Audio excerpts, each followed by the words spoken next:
ಕನಸುಗಳ ಕಂಡ ಕನಸುಗಳ ಕಟ್ಟೆ ಕಟ್ಟುತ್ತೇವ ನಾವು ಮನಸ್ಸು ಕಟ್ಟುತ್ತೇವ.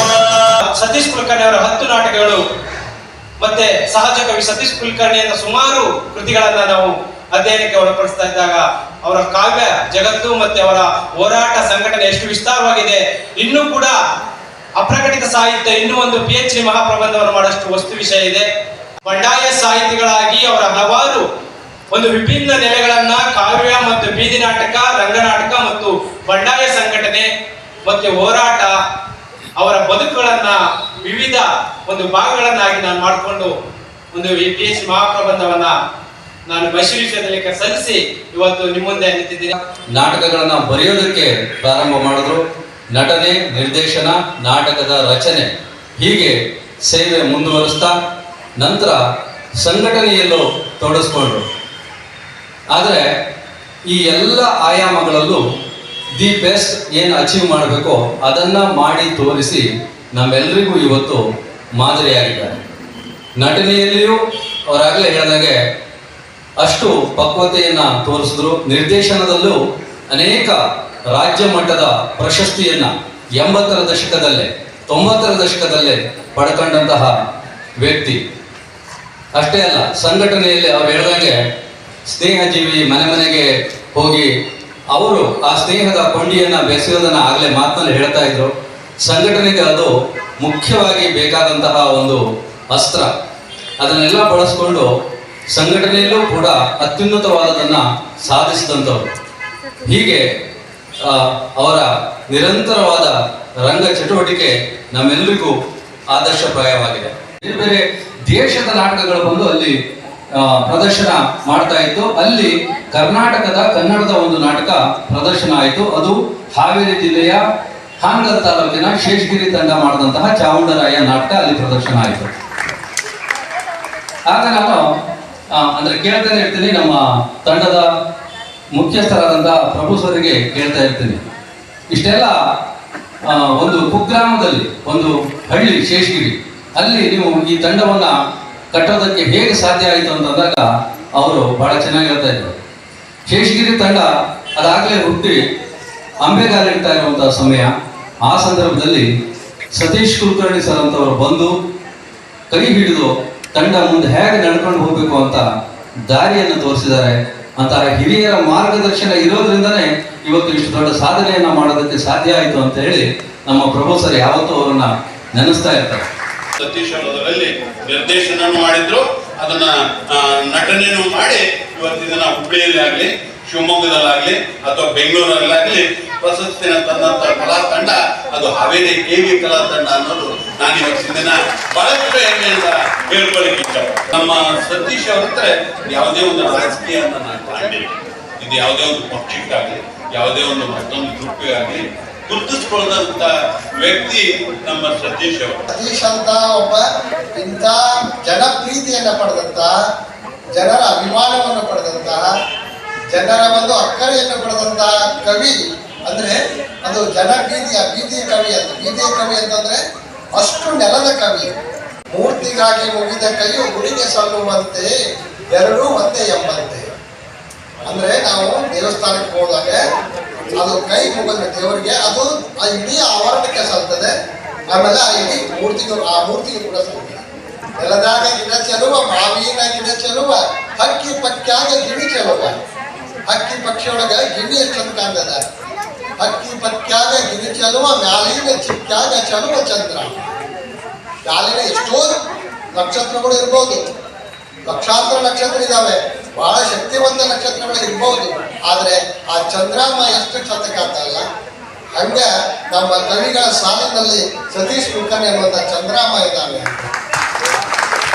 ಮಾಡಿ ಮುಂದೆ ಹೋಗ್ಯಾರ ಪಾಂಡವರು ಏನ್ ಮಾಡ್ತಾರೆ ಅಂದ್ರ ಕಲ್ಲನ್ನ ಕಡಿಮೆ ಮಾಡ್ಕೊಂಡು ಮುಳ್ಳನ್ನೇ ಶಾವಿಗೆ ಮಾಡ್ಕೊಂಡು ಉಂಡಂತ ಒಬ್ಬ ವ್ಯಕ್ತಿ ಕೂಡ ಸತೀಶ್ ಕುಲಕರ್ಣಿ.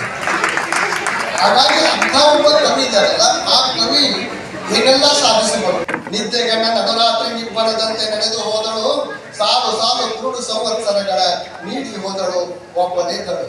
ಹಾದಿ ಬೀದೆ ಗೆಳೆಯ ಆಟದಲ್ಲಿ ರಾಕ್ಷಸ ನಗರದ ರಾತ್ರಿಯದ ದೀಪ ರಾಕ್ಷಸ ನಗರದ ರಾತ್ರಿ ಎದೆ ದೀಪ ಆಗುತ್ತೆ ಇಲ್ಲಿ ಅಂತಂದ್ರೆ ಬಡ ಹಳ್ಳಿಯ ಮಿಂಚು ಹೋಗುತ್ತೆ ಆ ನನ್ನ ಕೇವಿಯಲ್ಲಿ. ಕಣ್ಣು ಮುಚ್ಚಿದರೆ ಕಳ್ಳರ ಬಂದು ಹಗಲಿಗೆ ಒಮ್ಮೊಮ್ಮೆ ಕಣ್ಣ ಹೊಡೆಯುವ ಕಿಲಾಡಿ ಕೇವಿಯಲ್ಲಿ. ಚಳಿ ಮಳೆ ಬಿಸಿಲು ಭಯವಿಲ್ಲದೆ ತಿರುಗುವ ರಾತ್ರಿ ಹಗಲುಗಳ ಗುರ್ಕ ನನ್ನ ಕೇವಿ.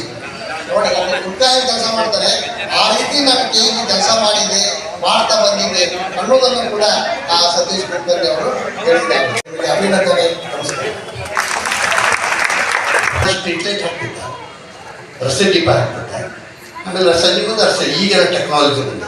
ನೀವು ಒಂದು ಸಂಜೆ ಮುಂದೆ ದೀಪ ಪಕ್ಕನ ನೀವೆಲ್ಲ ಟೈಮ್ ಇಟ್ಟಿಲ್ಲ, ಆ ಕೆಲಸ ಮಾಡ್ತಿದ್ದ.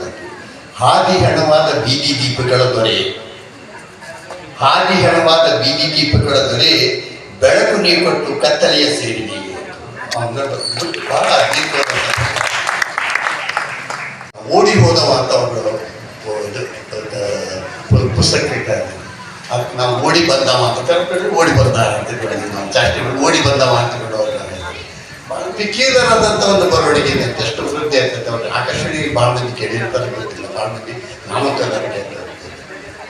ಆಕಾಶವಾಣಿಯೊಳಗೆ ಅವರು ಮಾತಾಡೋ ಶೈಲಿ ನಮ್ಮ ಬ್ರದರ್ ಎಲ್ಲ ಪುಸ್ತಕ ಚಂದ ಮಾತಾಡ್ಕೊಂಡು ಎಷ್ಟು ಇವ್ರ ಹೃದಯಕ್ಕೆ ಹಚ್ಚಿ ಮಾತಾಡ್ತಾರೆ, ಎಷ್ಟು ಕೂತ್ಕೊಂಡ್ರ ಹತ್ಕೊಂಡಂತಾರೆ. ಅವ್ರ ಮಾತು ಕೇಳಬೇಕು ಸಂಭಾಷಣೆ. ನಮ್ಮ ಮಾತೇಶ್ಕರಿ ಯಾರು ನಮ್ಗೆ ಹೇಳಿದ್ರು ಏನಂತಂದ್ರೆ ನಾನು ಭಾಳ ಪರಿಚಯದ ಇನ್ನ ನಿಮಗೆ ಬರ್ತಾರೆ ಅಂತಂದ್ರೆ ರೇಡಿಯೋ ಕೇಳ್ತಾರೆ ಅಂತ ಹೇಳ್ತಾರೆ.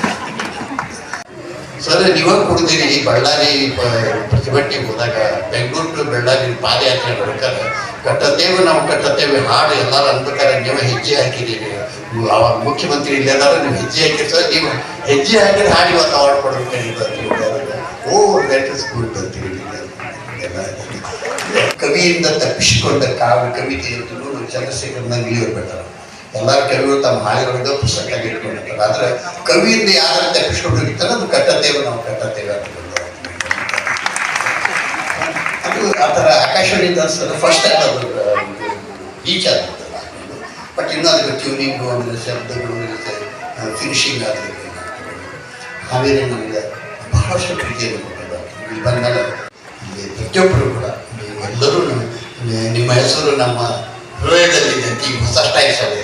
ಅದಕ್ಕೆ ನಿಮ್ಮ ಮೊಬೈಲ್ ನಂಬರ್ ನನ್ನ ಮೊಬೈಲ್ನಲ್ಲಿ ಇದೆ ಅಂತಕೊಂಡು ಅವ್ರಿಗೆ ಅಂತಂದಿದ್ದಾರೆ. ಅದಕ್ಕೆ ಯಾರ್ಯಾರು ಸ್ವಾಮಿಗಳು ಭಾಷಣ ಮಾಡಿ ಶುರು ಮಾಡಿದ್ರು ಈಗ ತನತ್ರ ಜಗತ್ತಿನ ದಾರ್ಶಕರು ನಿಮ್ಮ ಪೂಜ್ಯರಾದ ಮೊದಲೈವರನ್ನು ಅವರು ನಾನು ಸ್ಮರಿಸ್ಕೊಳ್ತೇನೆ ಅಂತ ಹೇಳಿದ್ದಾರೆ. ಹಂಗೆ ನಾ ಹೇಳೋದಿಲ್ಲ, ನಿಮ್ಮನ್ನೆಲ್ಲರೂ ನಾನು ಸ್ಮರಿಸ್ಕೊಳ್ತೇನೆ.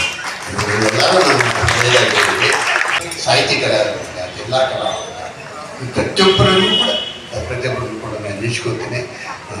ಕೊನೆಗೂ ಮರಿಲಾರ ನನ್ನ ಕಾಂಚನ, ನನ್ನ ಮಗಳು, ನನ್ನ ಮಗ ಅವರೆಲ್ಲರೂ ಭಾಳ ಸಪೋರ್ಟ್ ಮಾಡ್ತಾರೆ. ಸಾಹಿತ್ಯ ಬಳಗದಿಂದ ನಮ್ಮದೊಂದು ಸಣ್ಣ ಕಾಣಿಕೆ ಇದು. KVನ ಪ್ರಾಡಕ್ಟ್ ನಾವು ಪ್ರಚಾರದ ಜೊತೆಗೆ ಇಷ್ಟು ದೊಡ್ಡ ಹಿರಿಯರನ್ನು ಸಣ್ಣದಾಗಿ ಗೌರವಿಸುವಂಥ ಒಂದು ಪ್ರಕ್ರಿಯೆ ಇದು. ಸರ್, ಕಟ್ಟುತ್ತೇವೆ ನಾವು ಕಟ್ಟುತ್ತೇವೆ ನಾವು ಕಟ್ಟೇ ಕಟ್ಟುತ್ತೇವೆ ಕವಿತೆಯನ್ನು ನಾಡಿಗೆ ನೀಡಿರುವ ನೀವು ಬೆಂಕಿ ಬೇರು ಮುಖಾಂತರ ಒಡಲಾಳ ಕಿಚ್ಚು ತಲುಪಿ ವಿಷಾದ ಯುಗವನ್ನು ಮುನ್ನಡೆಸಿ ಗಾಂಧಿ ಗಿಡ ನೆಟ್ಟು ಕಂಪನಿ ಸವಾಲಿನ ಮುಖಾಂತರ ಸವಾಲು ಹಾಕಿ ಸಮಾಜದ ಅಂಕುಡೊಂಕುಗಳನ್ನು ತಿದ್ದುತ್ತಾ ಬಂಗಾರದ ಕೊಡ, ಸಾಹೇಬರ ನಾಯಿ, ದೊಡ್ಡ ಮನುಷ್ಯ, ಹಾವು ಬಂತು ಹಾವು, ಮರ ಮಾತಾಡಿತು, ಇನ್ನೂ ಹಲವಾರು ನಾಟಕಗಳನ್ನು ರಚಿಸಿ ನಿರ್ದೇಶನ ಮಾಡಿ ಅಭಿನಯಿಸಿ ಸೈ ಎನಿಸಿಕೊಂಡು ಮೂಡಲ ಮನೆಯ ಮುಖಾಂತರ ಕಿರುತೆರೆಗೆ ಕಾಲಿಟ್ಟು ಇಂಗಳೆ ಮಾರ್ಗ 22 ಜುಲೈ 1947 ಸಾವಿತ್ರಿಬಾಯಿ ಫುಲೆ ಸಿನಿಮಾಗಳ ಮುಖಾಂತರ ಬೆಳ್ಳಿತೆರೆಗೆ ಪ್ರವೇಶಿಸಿ ಎಲ್ಲರ ಮನೆಗೆದ್ದು ಜೊತೆಗೆ ವಿಮರ್ಶೆ, ಸಂಪಾದನೆ ಮತ್ತು ಕೇಂದ್ರ ಸಾಹಿತ್ಯ ಅಕಾಡೆಮಿ, ಕರ್ನಾಟಕ ಸಾಹಿತ್ಯ ಮತ್ತು ನಾಟಕ ಅಕಾಡೆಮಿಗಳ ಸದಸ್ಯರಾಗಿ ಮೈಲಾರ ಮಹಾದೇವ ಟ್ರಸ್ಟ್, ವಿಕ್ರ ಗೋಕಾಕ್ ಟ್ರಸ್ಟ್ಗಳ ಮುಖಾಂತರ ಸಾಂಸ್ಕೃತಿಕ ಗೋಕಾಕ್ಕೆ ಅನುಪಮ ಸೇವೆಯನ್ನು ಸಲ್ಲಿಸಿ ಯುವ ಪ್ರತಿಭೆಯನ್ನು ಗುರುತಿಸಿ ಪ್ರೋತ್ಸಾಹ ನೀಡಿ ಮಾರ್ಗದರ್ಶನ ಮಾಡಿ ಅವರ ಮುಂದಿನ ಭವಿಷ್ಯಕ್ಕೆ ನಾಂದಿ ಹಾಡಿದ್ದೀರಿ. ರಾಜ್ಯ ರಾಷ್ಟ್ರ ಮಟ್ಟದ ಪ್ರಶಸ್ತಿಗಳಿಗೆ ಭಾಜನರಾಗಿ ಕನ್ನಡ ರಾಜ್ಯೋತ್ಸವದ 50ನೇ ವರ್ಷದ ಸಂಭ್ರಮಾಚರಣೆಯ ಸಂದರ್ಭದಲ್ಲಿ ತಮಗೆ ಕರ್ನಾಟಕ ರಾಜ್ಯೋತ್ಸವ ಪ್ರಶಸ್ತಿ ಬಂದಿರುವುದು ನಮ್ಮೆಲ್ಲರ ಸಂತೋಷವನ್ನು ಇಮ್ಮಡಿಗೊಳಿಸಿದೆ. ಈ ಒಂದು ಸಂದರ್ಭದಲ್ಲಿ ಸಾಹಿತ್ಯ ಕಲಾವಿದರ ಬಳಗದ ಮತ್ತು ಎಲ್ಲ ಮಿತ್ರರು ತಮಗೆ ಅಭಿನಂದನಾ ಪೂರ್ವಕವಾಗಿ ಸನ್ಮಾನಿಸಿ ಈ ಸನ್ಮಾನ ಪತ್ರ. ನಮಸ್ತೆ.